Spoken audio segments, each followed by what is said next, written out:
Everyone, आज buffalo meet आएको छ घरमा। यो मिट चाहिँ 25 केजी। यता चाहिँ भुटुवा छ अनि यसमा पनि 25 किलो छ। टोटल 50 केजी आएको छ घर। यो चाहिँ रक्ती हो, एक बाल्टिन छ। आज घरमा बफेलो मिट 50 केजी लिएर आएको। दुई भाइले मासु काटिरहेछ। दुईटा फ्रिज छ र पनि अट्दैन अब यो मासु।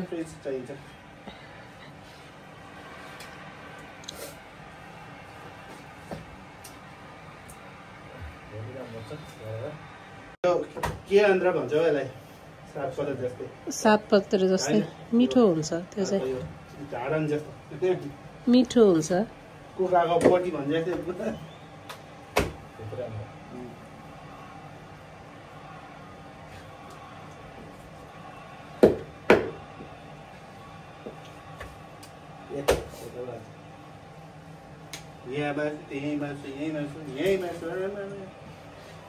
कति खानु? हाम्रो सुकुटी रेडी भयो। यो चाहिँ 20 केजी मासुको सुकुटी हो। यो सुकुटी हामीले चाहिँ घरै बनाएको। अब ड्राई भएपछि कति केजी बस्छ थाहा छैन। कस्तो राम्रो भइरहेछ अहिले चाहिँ।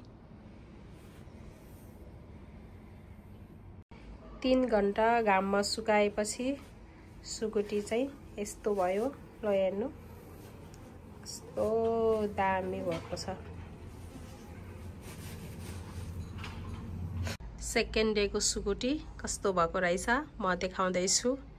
किनकि यसमा चाहिँ सलले छोपेको छ। किनकि सलले छोपेन भने माखा बस्छ, त्यही भएर मैले चाहिँ सलले छोपेको छ। वाउ, सुपर, कस्तो राम्रो भएको रहेछ सेकेन्ड डे सुकुटी। हेर्न सक्नुहुन्छ। अब यो सुकुटीलाई पनि फेरि टुक्रा टुक्रा पारेर काटेर फेरि सुकाउने छु। यसमा पनि सुकुटी छ तर मासु होइन, भुँडी हो। त्यो बाग्लोवाला भुँडी, धेरै आन्द्रा भुँडी भएको भएर एउटा राँगाकै सबै भुटुवा लिएर आउँदाखेरि धेरै भयो। त्यही कारणले गर्दाखेरि यो भुँडीलाई पनि सुकाएर यहाँ राखेको छु। कस्तो भएको रहेछ म फेरि देखाउने छु। वाउ, यो पनि कस्तो राम्रोसँग ड्राई भएको रहेछ। मासु आज सेकेन्ड डे। अब चाहिँ यो मासुलाई फेरि पिस पिस गरेर काटेर फेरि सुकाउने हो। मासु चाहिँ धेरै राम्रो भएको छ। अलिकति बोसो भएको छ। याकुला मासु यो चाहिँ मलाई चाहिँ याकुला बोसो भएको मासु मनपर्छ। त्यही भएर सबै सुकुटी चाहिँ मैले जहिले बनाए पनि याकुला मासुको मात्रै बनाउँछ। बोसो भएको मासु मनपर्छ मलाई। यो 20 केजी मासुको सुकुटी हो। हेरौँ कति केजी बस्छ थाहा छैन।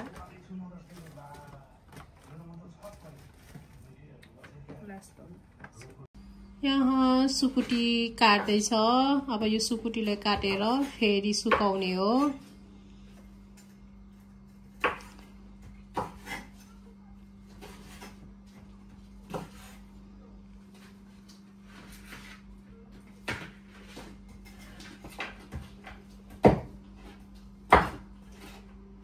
फाइनली 3 दिनपछि सुकुटी रेडी भयो।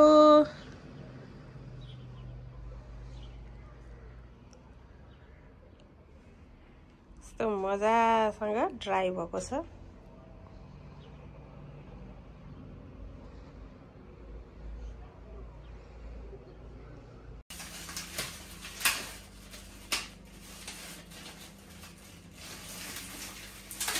सुकुटी प्याकिङ हुँदैछ। 20 केजी मासुको सुकुटी नर्मली 6-7 केजी बस्यो होला। हजुर, सुकुटी पकाउन रेडी भएको म।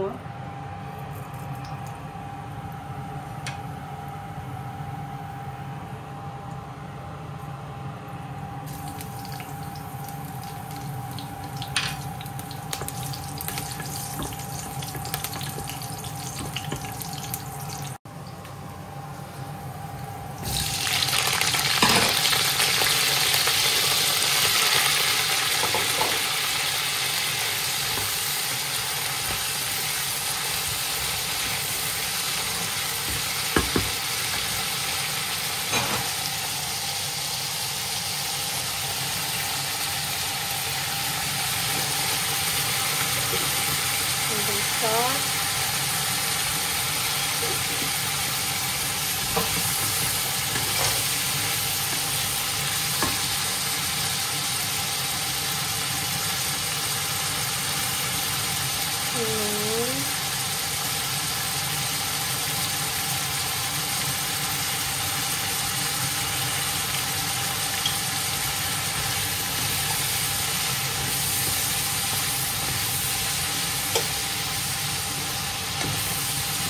खुर्सानी चाहिँ एकदम स्पाइसी रहेछ स्मेल आइसकेको खुर्सानीको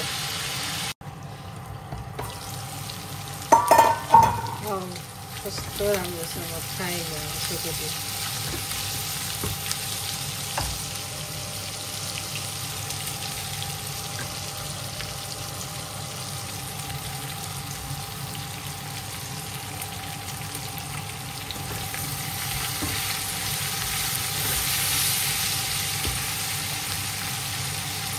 सुकुटी रेडी भयो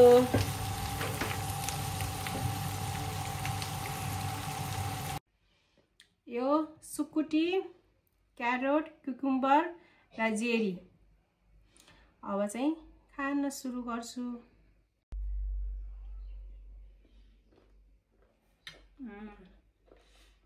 बेस्ट एकदम टेस्टी छ सुकुटी एकदम मिठो